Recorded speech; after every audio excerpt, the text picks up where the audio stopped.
Ladies and gentlemen, the story you are about to see is true. The names have been changed to protect the innocent.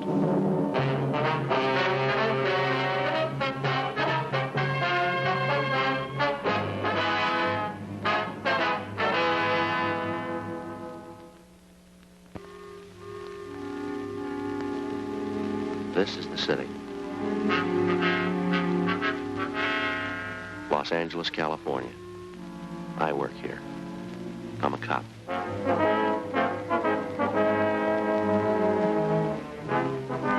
It was Monday, June 8th. It was warm in Los Angeles. We were working the day watch out of Homicide Division. My partner's Frank Smith. The boss is Captain Lorman. My name's Friday. A young girl had been shot with a .22 caliber rifle. It was reported as suicide. We had to check it out.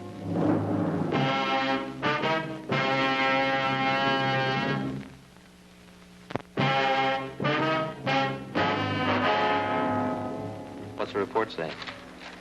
Well, according to this, business office got a call at 2:30 this morning. Landlady out in the Westlake Park district called and said that this young girl had committed suicide. They got an ID on her? No, they got her listed as a Jane Doe, number 17. There's a description here. Better check it with missing person. Yeah.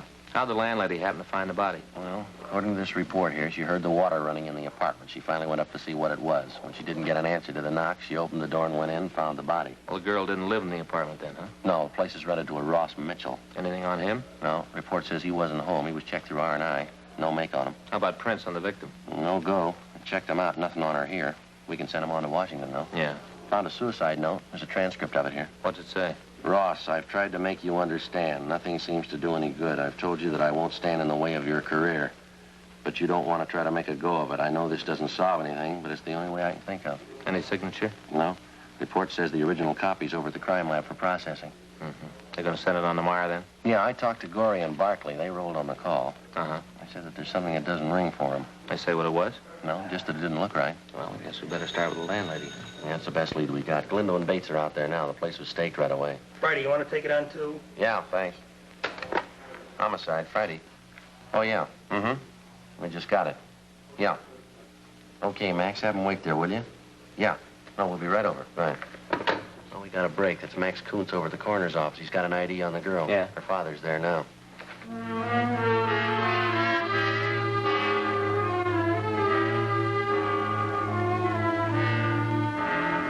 8:14 a.m. We left the city hall and went over to the coroner's office in the Hall of Justice. We met the victim's father, a Mr. Robert Paul. He told us there could be no mistake. The body was that of his daughter, Molly. The attendant had given him some smelling salts, and after introducing us, he'd left to close off the viewing room. I don't know why she'd do it. None of it makes sense. When did you see your daughter last, Mr. Paul? Saturday afternoon. It was the last time I never saw her again. She was gone Saturday night and all day yesterday. Yeah. Did you hear from her at all? No. Weren't you worried about her? No. Sometimes she doesn't come home, stays with a girlfriend. But when we didn't hear from her by last night, I got worried and started calling around. Did she say where she was going when she left? No, she told me she was going over to see Peggy. So the two of them are going to a show. She'll be home for dinner, sure. Who's this Peggy? Peggy Wallace, friend of Molly's. Have you talked to her? I see. Have you talked to this Peggy Wallace since your daughter disappeared? Oh, yes. I called her last night, and I talked to her then. I was almost out of my mind. I didn't know what to do. I talked to her last night. She didn't know. Do you know if your daughter knows anybody named Ross Mitchell? Ross Mitchell. No, I don't think I've ever heard the name. Why do you ask? Just wondered. You know something about this you're not telling me? Is that it? No, sir. Well, must be something like that. You don't just come up with a name like that out of thin air. You got to have a reason. Well, I'm her father. I got a right to know. All night, I've been sitting there waiting for the phone to ring. All right, Mr. Paul, take it easy. I'm sorry. Have you got a cigarette? Yes, sir. Here you are. There's a match.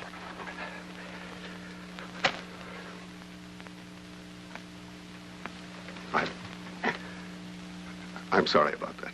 It's all right, sir. We understand. Can you give us an address where we can talk to this Peggy Wallace? Yes. She works at a restaurant over on 7th. I've got her home address, too, if you want it. Well, did your daughter have any steady boyfriends that you knew of? No, I don't think so. No one that she went with steady. Was there one man she liked more than the others? I think there was. I don't know who. Her mother asked her about it a couple of times. Wanted to know who the fellow was. Molly never say. Just said that it wasn't serious. It didn't matter. Did your daughter have a job? Not regular. She used to model once in a while. And maybe she'd pick up a day's work in pictures. Not much. I see. Now, can you think of any reason why she'd want to take her own life? No. She seemed pretty happy, never gave any indication that anything was wrong. Has she been ill lately, would you know, under a doctor's care? No, not that I know about. Possible she might have been seeing a doctor and you wouldn't know it? No, her mother would know and she'd have told me. I'm pretty sure she was feeling all right. Anything about her job, maybe? Anything that bothered her?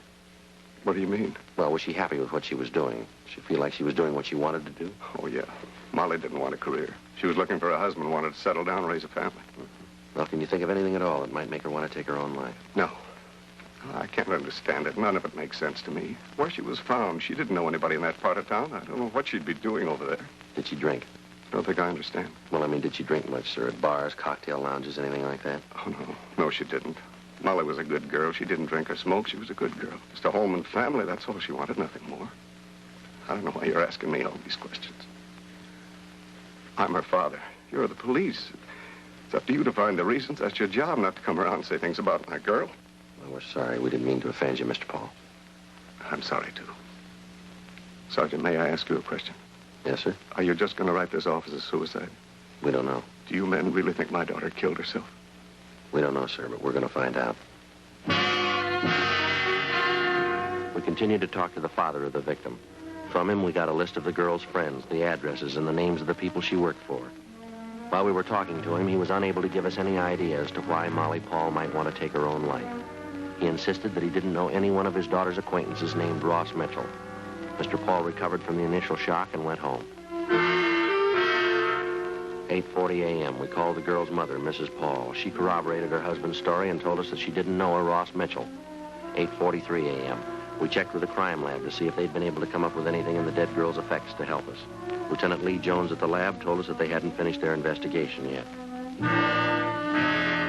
8:50 a.m., we drove over to the rooming house where Molly Paul had been found, and we talked with the landlady, Thelma Keene. It's terrible, the poor little thing. Yes, ma'am. You haven't seen Ross Mitchell yet? No, he hasn't come in yet. I told the officers last night that I didn't expect him until noon today. Have you seen the girl before? Once in a while, she'd come in with Ross, wait for him, and then go right out. Did you see her last night? I told the officers that were here last night that I didn't. Didn't you talk to them at all? Well, we have the report they filed, Miss Keene, but we'd like to get some facts from you if we could. Well, it seems like a waste of time, but I suppose you have to. Yes, ma'am. Do you have any idea when Miss Paul might have come in? No, not the slightest. When was the last time you saw Mitchell? Saturday around noon, he came in and told me that he'd be out of town over the weekend. Said for me to keep an eye on the place. Did he tell you where he was going? He said he was going to visit an assistant director friend of his over at La Cañada. Did he say what this friend's name was? No, they're working on a picture together. Ross just met him the other day, asked him out for the weekend. Ross is very good at making friends. Mm-hmm. Do you know where he's working? No, Ross said it was a sea adventure, doing it in full color 3D. Guess it's going to be quite a spectacle. Didn't have all the gimmicks in my day. Ma'am? We didn't have 3D or the other things. In my day, we acted. We knew how to act from the heart. That's me. Henry Montaigne said I played the greatest maid ever. It was a big part. These youngsters, a good flack can make a star out of anybody. Things have changed. Here, this was made over on Catalina Island. We were shooting a jungle picture.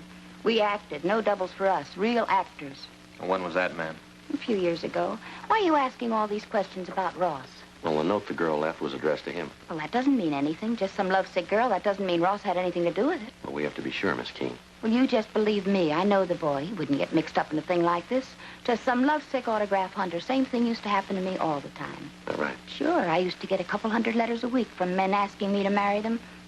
Said if I didn't, they just couldn't go on. Well, they did, though, but I guess it made them feel better. That's all it was, though, adolescence. How long has Ross lived here, ma'am? Since he came to California. How long has that been? Oh, I guess it's been about 3.5 years. Came out here from the Midwest, wanted to be an actor, moved out, and started pounding on doors. He's done pretty well. He'll do better. He's going to be a big star someday. Handle him right, and he'll be a big man. Yes, ma'am. Has this girl ever come to see anybody else here in the building? No, not that I know of. Never saw her. Mm-hmm. How'd you happen to find the body? Would you tell us? I went to bed about 10:30. They were running one of my old movies on TV, and I stayed up to see it. Did you happen to catch it? It was called The Floods Will Come. It was made over on Catalina. It starred Nick Benton, real movie idol.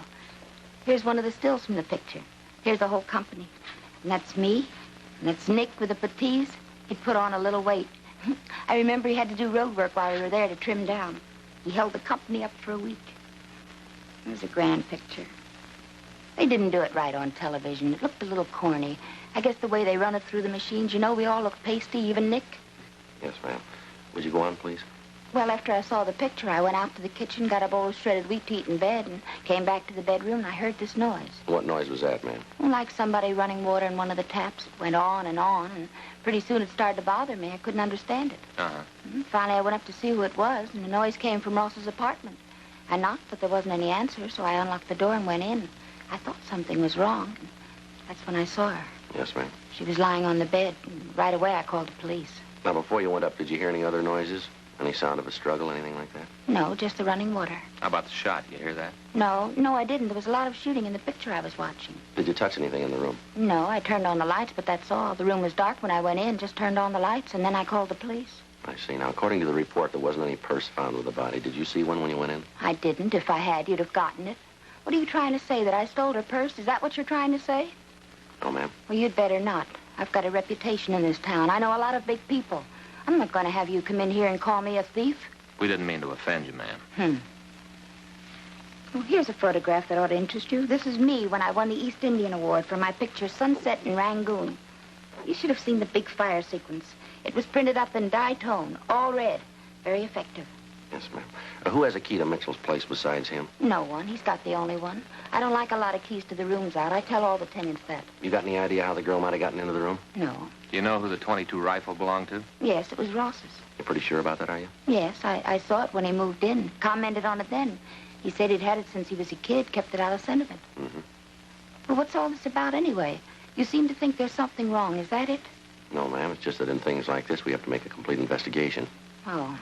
Well, I want to do all I can to help you, but I do have an appointment with my agent, and if there's nothing more you want, I'd like to be going. All right, Miss Keene. If we want to talk to you, we'll be able to reach you here? Yes, right here. All right, we'll give you a call to tell you about the inquest. Am I going to have to be there? Yes, ma'am. You and Mitchell. Well, why him? Well, it was his apartment. But he didn't have anything to do with it. Well, maybe so, ma'am, but he'll still have to be there. Well, it's not fair. A thing like this can ruin him. By the time the papers get through with it, he'll be finished. It can ruin his career. Doesn't that mean anything? It can ruin him. It must mean something to you. Yes, ma'am. So does that dead girl. We gave our card to Thelma Keene and asked her to call us in the event she thought of anything else. We also asked her to notify us immediately in the event she heard from Mitchell.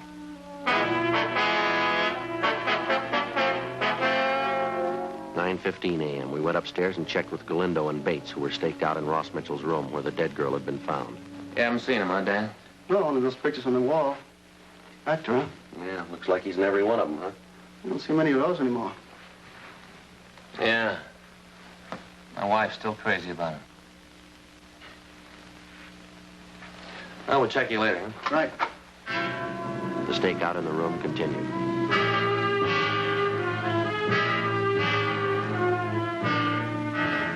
.52 a.m. We drove over to the coffee shop on West 7th Street to talk to the girl's friend, Peggy Wallace. The cashier told us she was sitting at the end of the counter typing out the day's menus. Well, what about Molly? Something wrong? When was the last time you saw her? Let's see. This Saturday night. She stayed at my house. Left about noon Sunday. I had the day off. Figured maybe we'd do something. Molly said she had something to do. Last time I saw her was Sunday morning. Do you know a man named Ross Mitchell? That from. Why do you say that, Miss Wallace? Because he is. Real no good. You pretty friendly with Miss Paul, is he? Molly thought so. Turned out he was just using her. How do you mean? Thought at first she could get him some jobs. Turned out he could do better. He dropped her. They were going to get married. Then he figured he could do better, so he dropped her. How long has Mitchell known her? About a year or so. He showed up at an audition. Molly was there. Molly had the part, just had to go through the business to make it look good. She had the part. You know what I mean? I think so. Do you mind if I go ahead with these menus? Boss will get sore if I don't get through with them. No, you go right ahead. We can talk while I'm doing it. I took a course once. Touch typing. Didn't think I'd ever use it. Boy, was I fooled. Yes, ma'am. Well, this Ross really gave her the rush. He had her take him around, introduce him to her friends, got him a couple jobs. She's the one who introduced him to Mike. Mike? Yeah, Mike Cowell. That's Ross's agent. I set it up. There wasn't anything she hadn't done for him. And the bum acts like this. What do you mean? Treats her so bad. Say, how do you spell croquettes? I think it's C-R-O-Q-U-E-T-T-E-S.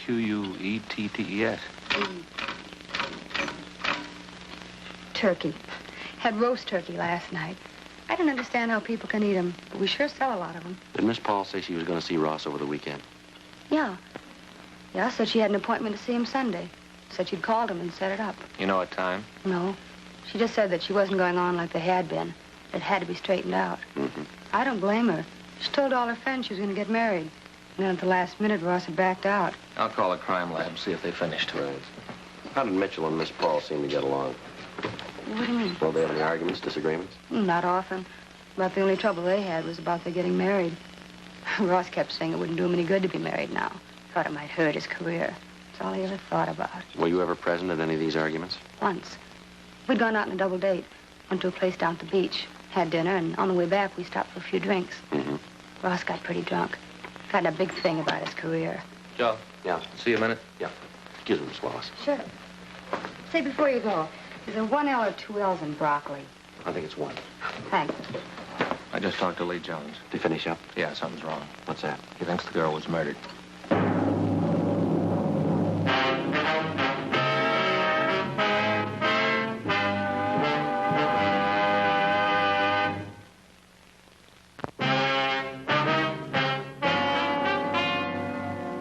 A.m. We drove over to the crime lab and talked with Ray Pinker. He told us that when they checked for powder burns on the body, they hadn't found any. They measured the reach of the dead girl and found that it would have been almost impossible for her to have pulled the trigger on the rifle, leaving the fingerprints that they had found on the gun. The Walker test failed to show any traces of nitrate powder on her hands or clothing. The handwriting on the suicide note found in the room was checked against samples of Molly Paul's writing. They were not the same. From their findings, the men in the crime lab said that it was their opinion that the girl had not killed herself, that she'd been murdered. We went back to the city hall and called Thelma Keene. She told me that she hadn't heard from Ross Mitchell. Frank prepared a local and an APB on the suspect, and it was sent out. 12:30 p.m. We went back to the rooming house and relieved the stakeout. Still no sign of the suspect. 1:30 p.m. Who are you? What are you doing to my... Come on, Imps. Who are you? Police officers. Put that bag down. What's going on here anyway? Stand still. What are you guys doing here? You Ross Mitchell? Yeah, why? You know a girl named Molly Paul? What's she got to do with this? You know her? Yeah, I know her. When's the last time you saw her? Say, what's this all about? What's all these questions? When's the last time you saw Molly Paul? Friday night, I guess. Don't you know for sure? All right, Friday night. You haven't seen her since, huh? I told you the last time was Friday night. You didn't see her Sunday? No. Where were you Saturday and Sunday? Out of town. Where? La Cañada. You prove you were there? Why? Can you prove you were there? I don't like all this, you guys coming in here asking a lot of questions. What are you trying to prove? Who are you staying with? Friend of mine. What's his name? I'm not going to have him dragged into this. You haven't got much choice. Well, that's what you say. You haven't told me what this is all about. I'm not telling you anything about who I was with until you tell me a few things. All right, now you look, Mitchell. We're not out here to pass the time of day. You better come up with some straight answers quick. Now, who are you with? Friend of mine, guy named Sid Austin. What's his phone number? You going to call him? Want to check your alibi. What's Austin's number? It won't do you any good to call him. Thought you said you were there. I was. And we got to call him. Well, he won't be able to tell you anything. He wasn't there. He just let me use his place. Wasn't anybody there. Who's got a key to this place besides you? You mean here? Yeah. Nobody. You got the only key, huh? That's right. The landlady's got one, just the two of them. Well, you got any idea how somebody else could have got in here? No, why? How well do you know Molly Paul? What's she got to do with this? How well do you know her? Well, we used to go together. Anything serious between you? She thought we might get married. How'd you feel about that? Oh, I don't think that's any of your business. Yeah, well, maybe it is, fella. Now, how'd you feel about her? I like her. She's a nice girl. Nothing more. No, now look, I think it's about time you told me what this is all about. Something to do with Molly, is that it? Something happened to her? That's right. What? She's dead.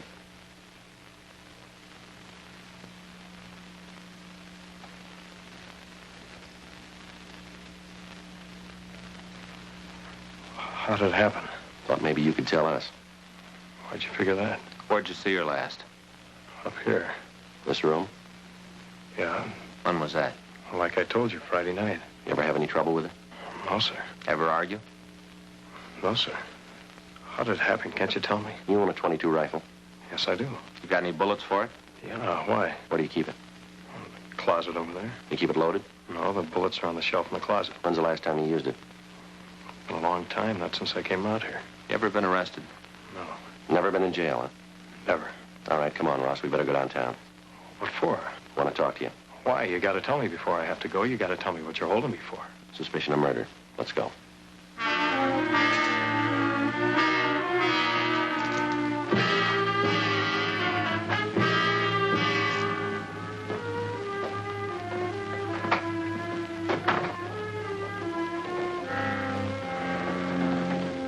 Where are you going?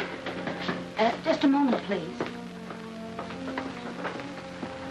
Where are you taking him? Downtown. Why? We want to talk to him. You didn't have anything to do with it, did you, Ross? I don't even know what this is all about. All I know is Molly's dead. Well, she killed herself in your room. Yeah. She killed herself, Ross. They're arresting me for murder. Well, you can't do that. He didn't have anything to do with it. It was suicide. Yeah, well, it looks a little different now. No, wait a minute. Could I talk to you, please? Please? All right, you want to take him out to the car, Frank? Yeah. Come on.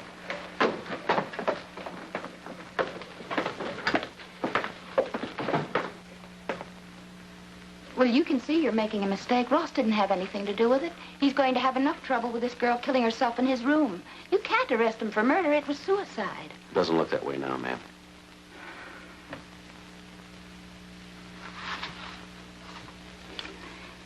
Things never seem to work out the way you planned, do they? Ma'am? Do you know what this is? Yes, ma'am. 1927, that's when it was. The night our picture opened. Riches and Tears. Henry Montaigne, the great director, gave me this basket. He took me to the premiere. It was filled to the brim with yellow roses. Oh, they were lovely. I saved this. Yes, ma'am. Top of the ladder, that's where I was when Henry gave me this. That's where Ross belongs. That's where he could be if he wanted to. Yeah.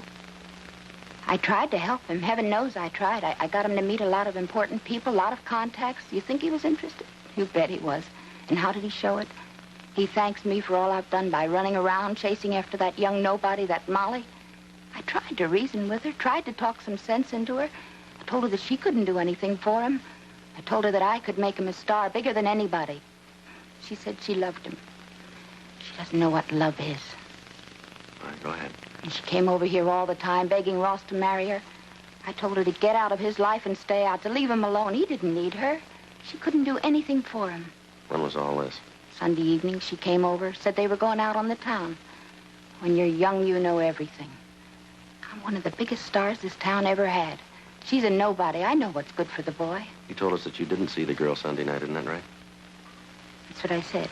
Did you see her on Sunday? Yes, I did. She wanted me to let her into Ross's apartment. I told her he wasn't there. She said it didn't make any difference. Said she'd wait for him. Yeah. I told her to leave him alone. She didn't understand him. She didn't know how to take care of him. I knew the right people. He could have written his own ticket in this town. He could have been big. You don't want him. I killed her. All right, you want to get your coat? Yeah, it doesn't make any difference. I did it for him. I thought you'd figure it was suicide. I didn't count on you thinking it was anything else. You wrote the note, did you? I did. That's what you've got to understand for him. That's all that counted. He'd marry her and he'd been through. I had to stop it. I didn't want to kill her. Ross is a fine actor, real talent. That doesn't come along very often. Real talent. You'd be willing to give us a statement? Yeah, I want to do the right thing. All right. You ready to go? Just one more thing. Yeah. I didn't show you this photograph, did I? This was taken the night my picture opened. I haven't changed much since then. Not really. I wear my hair a little different, that's all. Yes, ma'am.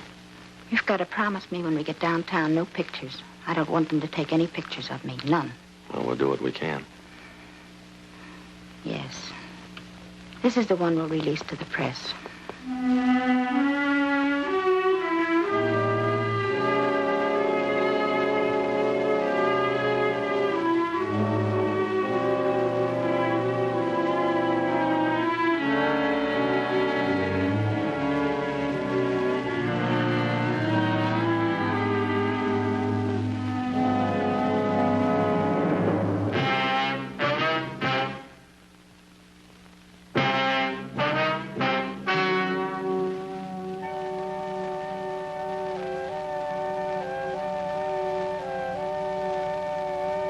On October 14th, trial was held in Department 89, Superior Court of the State of California, in and for the County of Los Angeles. In a moment, the results of that trial. The suspect was tried and convicted of murder in the first degree.